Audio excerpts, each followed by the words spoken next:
由台南市赤坎澎湃商圈主办的第4届赤坎万圣节，10月28、29号将伫咧全美戏院逢家举办。今年同款维持伫新概念，轮到有着百家将发源地之称的大庆街万和宫全台白龙庵接下这项任务。咱今年创造出来的元素其实是足多啦。咱结合着赤坎澎湃商圈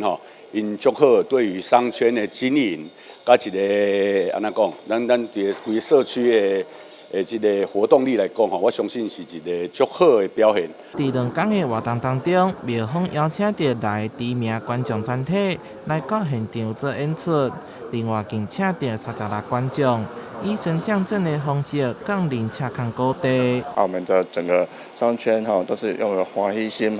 来办这个活动了我们当然希望整个社区来做这样的事情，然后这个活动也可以推广到国际化让很多国外喜欢我们台南的这个文化啦、宗教的元素啦赤坎万圣节也有台版万圣节之称，每一天拢见一个人到场雕像，透过众神的参与保庇，希望将庙宇在地传统文化，互更较侪人认捌。台南新闻小块采访报道。